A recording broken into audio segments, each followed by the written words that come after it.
West 2 Hall, everyone.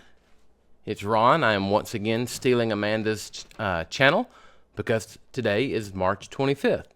And for those who are Tolkien fans like myself, know that is Tolkien Reading Day.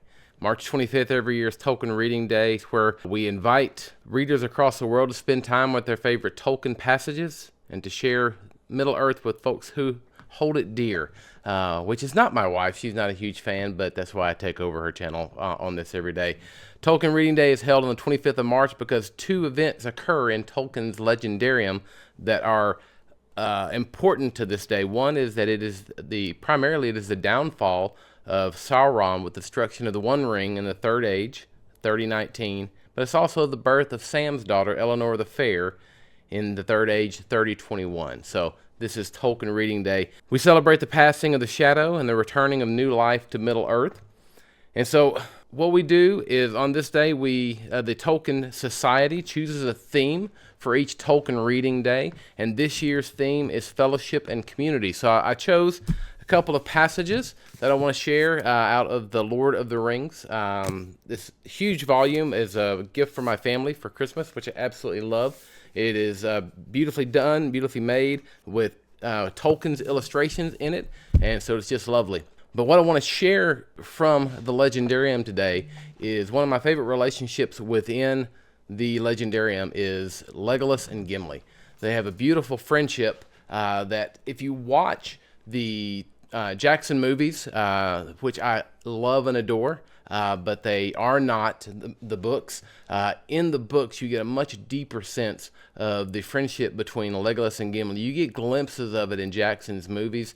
The look on Legolas's face when Gimli asked for the three hairs from Galadriel, their interaction at Helm's Deep, and then just some of the things as they come towards the end in the Return of the King. But within the books, you get a much deeper sense of their friendship, which is extremely important in Tolkien's work because the dwarves and the elves, there's quite a bit of animosity between them when you look at them historically within the world that Tolkien built. And we won't go into the reasons for all that. There are many and varied. But what Tolkien does over the course of the books with Legolas and Gimli is quite beautiful when we talk about fellowship and community. And so I want to share just a couple of things. So the first part I want to share is in The Two Towers, which is the second book. Within the chapter called The Road to Isengard, we find the fellowship that is still together at this point at the end of the victory at Helm's Deep. And Gimli has been in the caves with Éomer, and they fought their way out.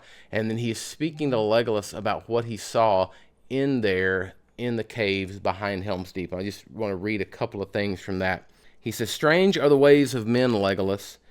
Here they have one of the marvels of the northern world, and what do they say of it? Caves, they say. Caves, holes to fly in times of war, to store fodder in. My good Legolas, do you know that the caverns of Helm's Deep are vast and beautiful? There would be an endless pilgrimage of dwarves merely to gaze at them, if such things were known to be. Yea, indeed, they would pay pure gold for such a brief glance. And I would give gold to be excused," said Legolas, "and double to be let out if I strayed in." As an elf, Legolas has no desire to be in caves where dwarves love to be. And they go back and forth a little bit. Not going to read all of it, but I do want to come back to the text. It says, "No, you do not understand," said Gimli. "No dwarf could be unmoved by such loveliness. None of Durin's race would mine those caves for stone or ore, not if diamonds or gold could be got there. Do you cut down groves of blossoming trees in the springtime for firewood? We would tend these glades of flowering stone, not quarry them. With cautious skill, tap by tap, a small chip of rock, and no more, perhaps in a whole anxious day.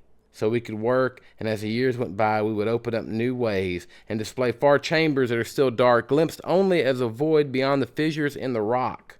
And lights, Legolas, we would make lights and lamps as once shone in Khazad-dûm. And when we wished, we would drive away the night that has lain there since the hills were made, and when we desired rest, we would let the night return." "You move me, Gimli," said Legolas. "I have never heard you speak like this before. Almost you make me regret that I have not seen these caves. Come, let us make this bargain. If we both return, Safe out of the perils that await us, we will journey for a while together. You shall visit Fangorn with me, and then I will come with you to see Helm's Deep."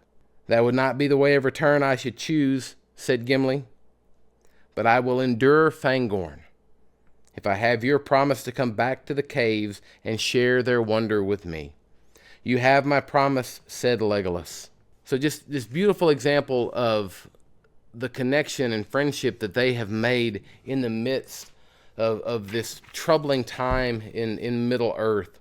So now I want to move to the end of the third book, The Return of the King, and the chapter called Many Partings, where the movies are made fun of a little bit because of the multiple endings, which is a true thing. Within the books, there are several endings, and so it's kind of funny that one of the chapters is called Many Partings.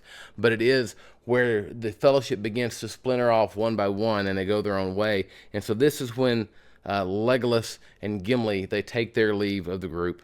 But all save Legolas said that they must now take their leave and depart either south or west. "Come, Gimli," said Legolas.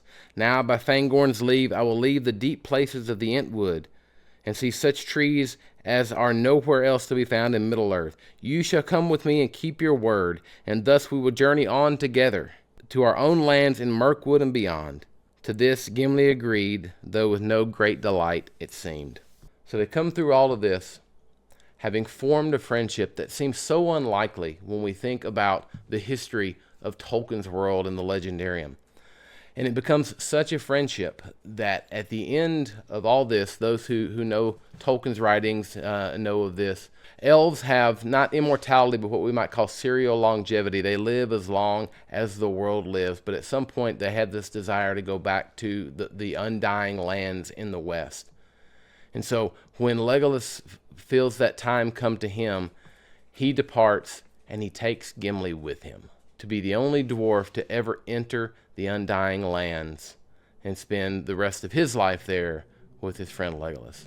And so I share that with you today on Tolkien Reading Day here in 2025 as we talk about this theme of fellowship and community. And may you have friends like Legolas and Gimli who will walk through life with you through all things. Have a great, great day and go read some Tolkien.